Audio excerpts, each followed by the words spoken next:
सभी को सबसे पहले राम राम। मैं थोड़ा अपना इंट्रोड्यूस करता हूँ। मैं यहाँ जींद से आया हूँ। पहले मैं इंदौर और या एमपी में और दिल्ली में करता था। हरियाणा में ये मेरा पहला ओपन माइक है।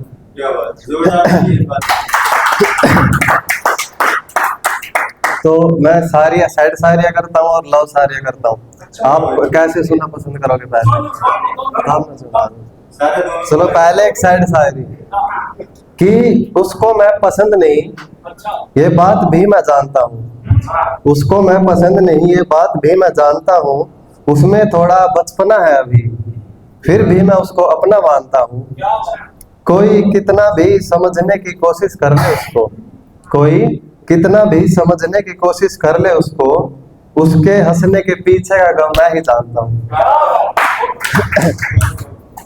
और एक लड़कियों को खासकर हंसने की आदत रहती है ज्यादातर, और हम सोचते हैं कि उत्पल हमें देख के हंस रही है। ऐसा कुछ मैंने लिखा है कि मासूम चेहरे राज गहरे दिल में लिए बसते हो, मासूम चेहरे राज गहरे दिल में लिए बसते हो, मुस्कुराने की आदत है हमें देखकर हंसते हो।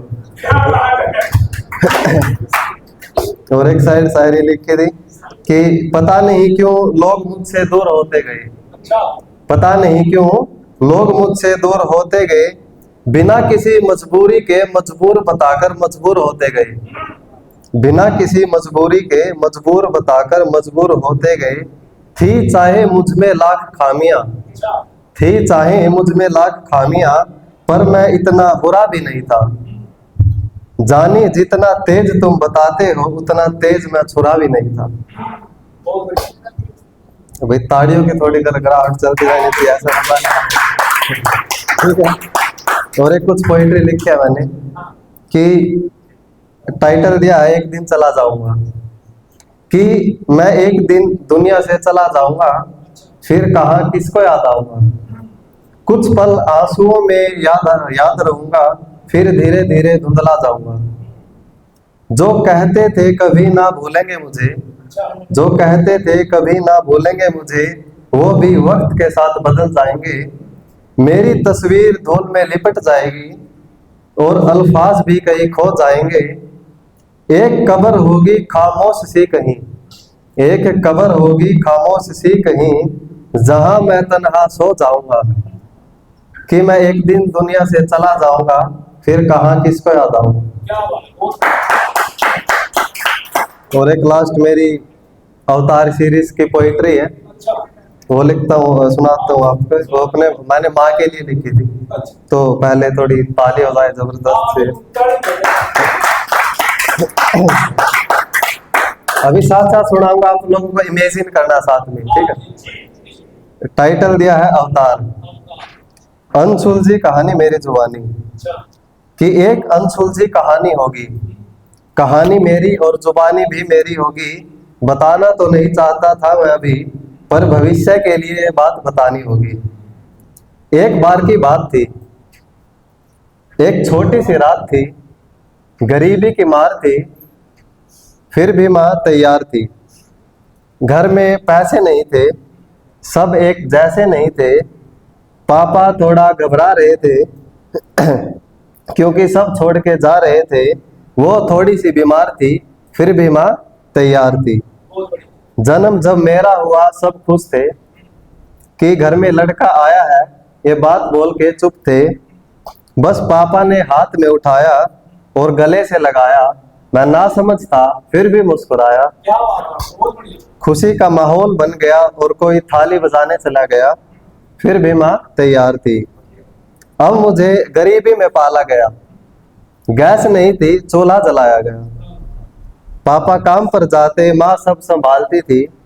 घर का चल रहा था भगवान भरोसे, फिर भी वो कमाल की थी। सब सही चल रहा था, बच्चा भी पल रहा था। एक दिन अचानक से मैं कमजोर होता गया, बिना कुछ खाए पिए सोता गया। उसने पूछा सभी से कि इसको क्या हो रहा है, ये बिना कुछ खाए पिए क्यों सो रहा है। किसी ने कहा तुझ में कमी थी, मतलब माँ को बोला गया, किसी ने कहा तुझ में कमी थी, पर कोई उसके साथ नहीं थे। वो सब सुन रहे थे पास खड़े, वो सब सुन रहे थे पास खड़े, पर उसके हाथ में मेरे हाथ नहीं थे। धीरे धीरे वक्त बदलता गया, बचपन मेरा संभलता गया। मैं गिरता था माँ उठाती थी, हर गलती पे प्यार से समझाती थी। मेरे हर दर्द की वो दवा थी, सच में मेरी माँ ही मेरी दुआ थी। इसके साथ अब एक लास्ट शायरी पे खत्म करना चाहूंगा मैं।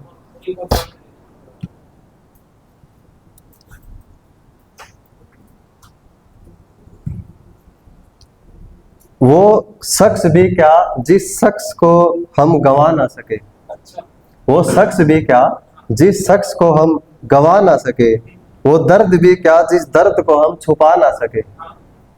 यूं तो मिले मुझे हजारों शख्स तुम्हारे आने से पहले, यूं तो मिले मुझे हजारों शख्स तुम्हारे आने से पहले, लेकिन वो एक शख्स तुमसे जिसे हम भुला ना सके।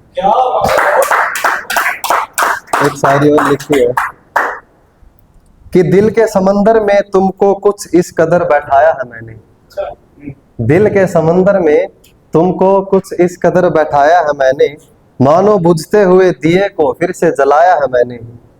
तुम पलट कर आओगे ये आस है मुझको, बस इसी आस पे इस दिल को आज तक धड़काया है मैंने। क्या बात है।